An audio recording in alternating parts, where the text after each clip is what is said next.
All right, one of my favorite dudes on the planet, Casey Smurthwaite, kind enough to join us. He is a consultant. He is a writer.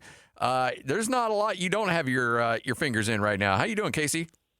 I'm doing great, Scotty. How are you? I'm good. All right, so one thing that I've always gone to you for is information on the business of college athletics. And so when this whole thing with the private equity hit, I was saying, who can I talk? I'm like, I got to talk to Casey. Casey will know what's going on. So the old line from The Office, explain this to me like I'm 5.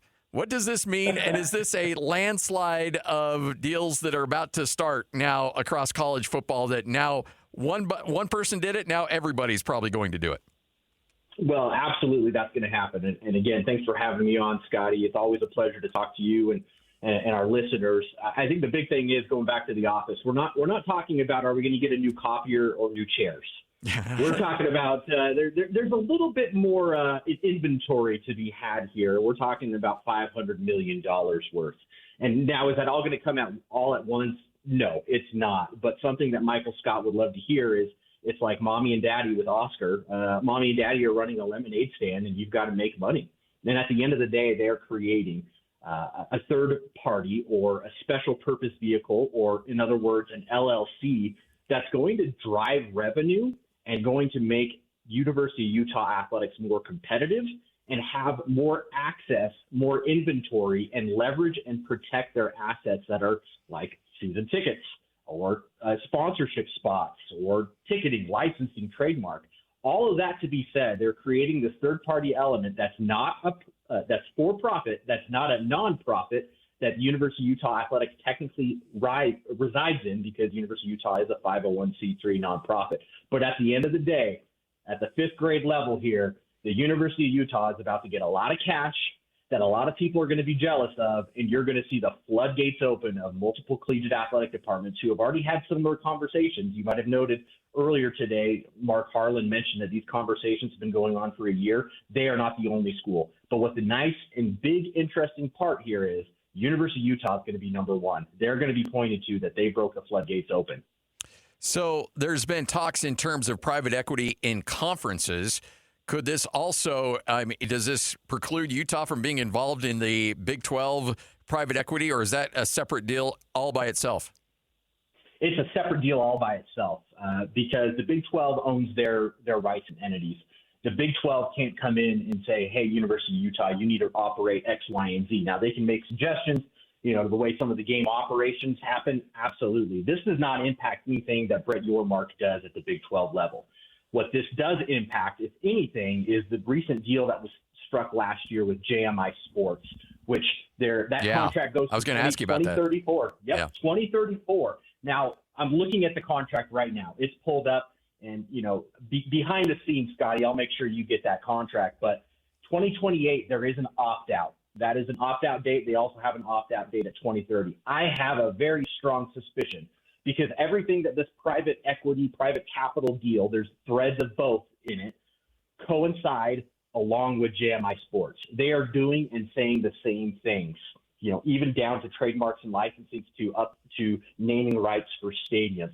I think that's where the biggest impact's going to be, is how does this look and how does this impact their 10-year deal they just signed worth hundreds of millions for this deal with Otro Capital. So those companies like Learfield and JMI, they're the ones that could really feel the brunt of this?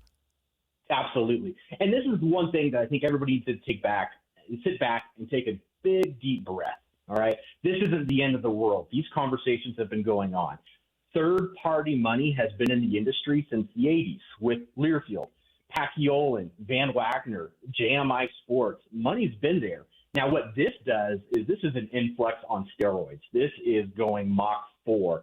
This is a big amount of money that is brand new, and everybody's going to start to ask questions. Now, Mark Harlan and his team, they're talking about how this is going to benefit all of the student-athlete experience. Well, yeah, I think it's going to be focused on men's basketball and football that are, quote-unquote, the revenue drivers. But I think you're going to kind of have that snowball effect that, yeah, there's going to be some money thrown down to other sports because there's so much money to be made and leveraged in this deal. So I'm very curious to see how it impacts other sports. I think it's a signal to what's to come here in the next 5, 7, 10 years. is there's going to be a breakaway. There's going to be a super league because there is so much money to be had and made in just those two sports that it no longer fits the profile within the NCAA. So when you read a news story about something involved with private equity, usually it's never a positive thing. You know, whether it's a newspaper being gutted by private equity or a restaurant or whatever they might be involved in, there is somewhat of a bad rap when it comes to private equity. And whenever you see large amounts of money, it usually comes with some high level of accountability. What is the University of Utah on the hook for in terms of how much are you letting the fox in the hen house, if you will, in terms of this contract? Well, that remains to be seen. But I will say this, that private equity, private capital, like I said earlier, has been around since the 80s.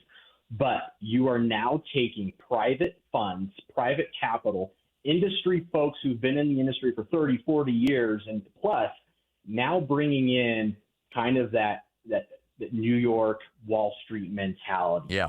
They're going to come in and they are going to say, hey, you know what? Do we really need X, Y, and Z? Do we really need to leave a day or two before the football game? Or can we maximize our profit and be okay with just leaving 12 hours beforehand? Especially, you know what? Let's look at softball. Technically, you can play a maximum of 56 games, but only 38 of them are counted for the minimum of the NCAA requirements. Does this impact some of the day-to-day decision-making to maximize the ROI? There are a lot of questions to be answered. This is being displayed and promoted as a no-risk solution for the University of Utah athletics. Now, I've had the privilege of sitting in on some of these private equity calls and pitches from some of these entities. What they basically say is, we are going to bet on ourselves. We're going to give you the money, but we're going to be the boots on the ground that are going to help augment your current staff, your current day-to-day activities, and then we're going to take that revenue share, or we're going to take shares, phantom shares, or whatever they're going to be called, and then we're going to do a revenue split. They're banking and betting on themselves that the no risk is really the risk on Otro Capital. But both you and I know, and anybody with a pulse, or anybody who's bought paper from Dunder Mifflin or Sabre products, they know there's going to be changes that are going to come forth because of this. And some of those changes may not be overly comfortable, for sure. I mean, there's going to be some hard conversations when you let somebody come in with that kind of money. They've earned their way and they've bought their way to have a say in the daily operations, and that's exactly what's going to go on behind the scenes here. No, and then behind the scenes, there's going to be a lot more that are going to come that are going to impact, your BYUs, your Utah States of the world, because there's private equity. You're probably even seeing, EA Sports right now. Going and venturing across the pond to get, Saudi money. When you have men's basketball video game that's going to be coming online here, made by 2K Sports, Utah State fans aren't probably going to be very happy because in the next 2 or 3 years when that game comes online, there's a high likelihood, and I would bet a lot of money on it, that Utah State men's basketball is not in the video game because they're focusing on the top 60 to top 70 schools. Now, yeah, you can look at the net ranking, and now we're really going down the rabbit hole talking video games here.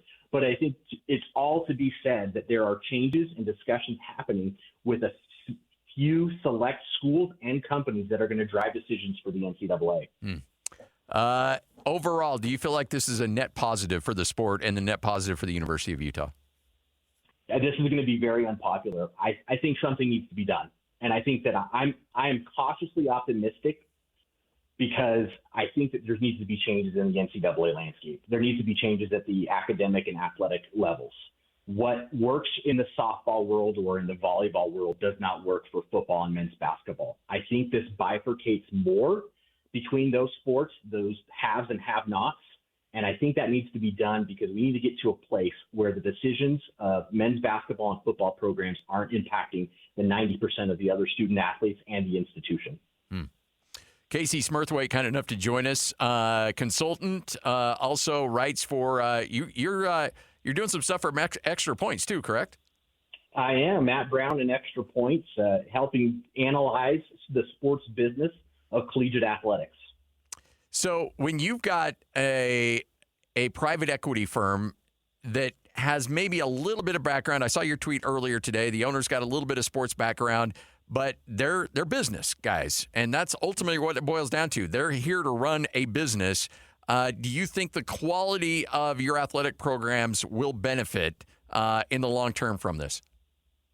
No, I don't. I think you're going to see a little bit more of an emphasis on the ROI. Some of those aspects that aren't making money are going to be taken away, even though they might be popular. I like to use the example of the game programs. And Scotty, covering Utah State, you probably have fans who wish they had that manual, that game program in hand, and now everything's going digital because it's cheaper, it's more cost effective.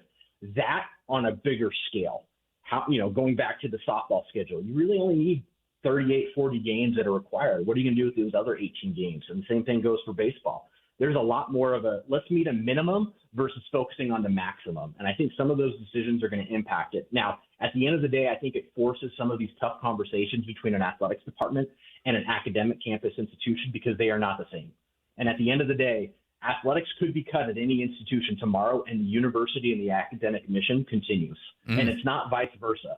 However, when you start to have some of this money that's being thrown around, it actually enables and it gives an avenue for a breakaway.